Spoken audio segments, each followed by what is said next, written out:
जय जगन्नाथ। बर्तमान तो खरा दिन आंब गचरे बहुत आंब चारियारे एथर मैंने एत आंब होती कौन कह सबू गचरे आंब आ छुई बहुत भर्ती छुई आचार भी बहुत बढ़िया हुए। आ बर्तमान जो आंब तार साइज बहुत बढ़िया हो आसला देखु मुझे आंब ये रखी जोटा कि आम गचरे होता आई साइज्र आंब बर्तमान आपण दुटा तोली पारे ना जो झड़ तोफान हो आंब गुड़ा पड़ जामि आम सांगे सांग इनस्टांट आचार बनई खाईपर तार रेसिपी मुझे आपण सेयार करी खाली आचार नुह ता सहित आम यही आंबरे जो जस्ट टिके टिके टाकुआ होइथिबो से टाकुआ आंबर भी आम आम रसना बा आंब जो लू समय आम आंब सरबत कर पीऊचु से आंब सरबत भी मुझे आपन को आउ थे करके शेयर करी। तो चलतु केमिति से आंब इंस्टांट आचारटा हम तार रेसिपी आपन को कहबी। आ देखंतु मोर एठी सब गछ टिके टिके बालकनी रे सब हेची भेराइटी गछ मु आपन को तो आगुरु भी देखैची। आ देखते एठी भी कलरा गछ केते सुंदर बांटीची ता सहित अपराजिता गछ छोटिया जगह जति संभव निज खुशी पाई ती करिया कथा। आंब आचार रो आमे जो रेसिपी शिखिबार अछि चलंतु देखिया। बर्तमान आंब तो एठी धुई धुआ की पोछिकी ताकू सुखेकी रखीची 1.5 केजी आ एठी मु 1.5 केजी आंबर मसला रेडी करछि। देखंतु एठी मु रखीची पान मधुरी 50 ग्राम आउ धड़ा सोरिष सेटा होची 10 ग्राम कला सोरिष से 15 ग्राम धड़ा सोरिष रु टिके अधिका रहबो 15 रु 20 ग्राम आपण नेबे। आउ जीरा मु रखीची एठी 20 ग्राम आउ एठी रही मेथी आपण नेबे मेथी हाफ टेबल स्पून बेसी नेबेनी पिता हो जिवो हाफ टेबल स्पून नेबे। आउ कला जीरा सेठी अछि 5 ग्राम आउ आपण सुखला लंका 8-10 टी नेबे। बर्तमान आपको आमे भाजी देबा भाजिकी ताकू ठंडा करिकी गुंड करिबा भाजीबा माने आमे ताकू जस्ट तार मॉइस्चर गुडाक नष्ट करिया टिके एपट सेपट आपण कंटिन्यूअस ताकू घांटीबे ता मॉइस्चरटा बाहरी जिवो आपण गैस बंद कर देबे मसला ठंडा हो जिवो हैला परे ताकू गुंड करिवे। आउ ए इंस्टेंट आचारटा बहुत टेस्टी खरा दिने तो भल लागेनी पार्टी को किसी तेणु यही आचार देकी आप देखिए आचार को समस्ते भल पाइबे एवं बहुत खुशी रे खाइबे। या सहित आम टिके अदा पकेबा अदा जोटा कि टिक टिक करी काटी पकेबा आ कंचा लंका किछि पकेबा।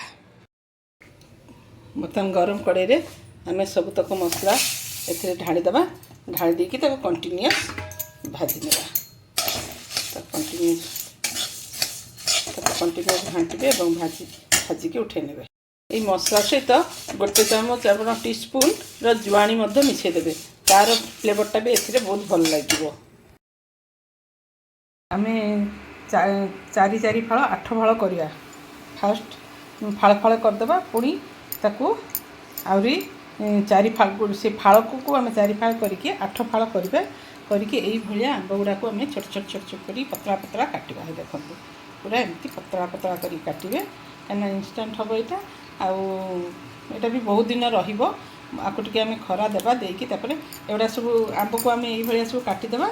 आ लंका को भी एठी मु लंका रखीची टोटाल 150 ग्राम हम लंका आप बेसी लंका भल पाइबे तो आप अधिका परिमाण लंका पकई पारे कहीं आम टे बेसी राग खाई पारे छुआ से मुझे कम लंका पकई आ लंका को आम ये छोट छोट कर काटिबा काटिकी आंब सहित सब मिसेदेबा हल्दी टिके मिसेबा आउ टिके चिली फ्लेक्स मिसेबा मिसेकी ताकू आम गोटे कपड़ा बांधिकी या मुहरे गोटे कपड़ा बांधी देकी खरारे सुखेदेबा 2 घंटा तापर आम ए मसला गुंड करके मिसेबा। सब आंब कंचा लंका सब कटा हो गला से आम 3 चामच हल्दी 3 टेबल स्पून हल्दी आ चिली फ्लेक्स 1 टेबल स्पून आ लुण 2 टेबल स्पून सबको मिसेकी आपको भल भाव गोलेदेबा गोले देकी आपको आम 2-3 घंटा खरारे छाड़देबा कहीं तार एक्सट्रा पानीटा मरीगले तापर आम मसला मिसेले आचारटा आमर बहुत दिन पर्यंत रहिबो। एटा मु गोटे दिन पूरा खरा देछि आपण जदि इंस्टेंट करिवे ताले 2 घंटा खरा देकी आनिकी कर देबे आचारटा।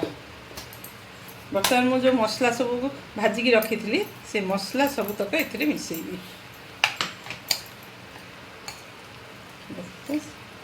ଆଉ ଅଳ୍ପ ଅଳ୍ପ ଟିକେ ଯେଉଁ ପାଣି ରହିଛି ସେ ଗରମ ତେଲରେ ସେଟା ସେଟ୍ ହେଇଯିବ ପୁରା। ଆଉ ମସଲା ବି ସେ ପାଣିକୁ ସବୁ ଟାଣି ନେବ।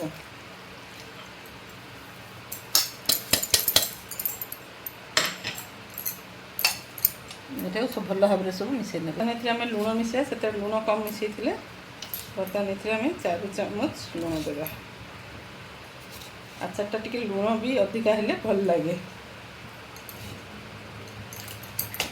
4 ଟେବୁଲ ସ୍ପୁନ୍ ଲୁଣ ଦେଇକି ଭଲ ଭାବରେ ମସଲା ଦେଇକି ବର୍ତ୍ତମାନ ଆମେ ଆକୁ ଗୋଳେଇ ନେବା। ତେଲ ପୁରା ଗରମ ହେଇକି ପୁରା ବହୁତ ଗରମ ହେଇଯାଇଛି। ସେ ଦେଖନ୍ତୁ ବର୍ତ୍ତମାନ ମୁଁ ଏଇ ଫୁଟଣ ସେଥିରେ ଗୋଟେ ବଡ଼ ଚାମଚ ପକାଇଦେଲି। ଆଉ ସେଇଥିରେ ହେଙ୍ଗୁ ବି ଗୋଟେ ଚାମଚ ପକାଇ ଦେଇଛି। ବର୍ତ୍ତମାନ এই ତେଲକୁ ଆମେ ଏ ଆଚାରରେ ପକାଇବା।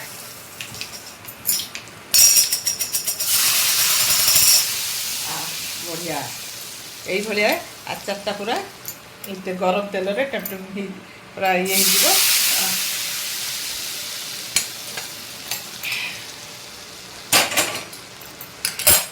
ଆକୁ ଆମେ ଭଲକି ମିକ୍ସ କରିଦେବା, କରିକି ଥଣ୍ଡା କରିକି ବୋତଲରେ ଭରିବା। ଆପଣଙ୍କୁ ये आंब अचार केमती लगला? जदि भल लगे आपको निश्चय लाइक शेयर करेंगे, कमेंट मत जनइबे। जो मैंने नुआ अच्छा से मैंने मो चैनल को निश्चय सब्सक्राइब करेंगे। कले आप देखिए ये आचार ठू आरंभ कर घर प्रत्येक रोसई कम तेल कम मसला केमती होसे हिसाब से कै, कारण मु घरे जमती रांधे सेमती ही पकाए। आपण ताको देखिए, शेयर करेंगे और कमेंट मत जनइबे। ये आंब आचार आप बहुत दिन पर्यंत रखी खाई पारे। कम से कम आप इंस्टांट कर 2 मास 3 मास रखी खाई पारे। आई आचार आप चाहिए आगे खरा देकी ताकू रखीदे। आ गोटे दिन खरा देवे, खरा देला ठंडा है आप एयर टाइट बोतल में भरिकी रखिए। यदि भल लगे निश्चय लाइक शेयर करेंगे, कमेंट मत जानवे। आज मैं रही। Thank you.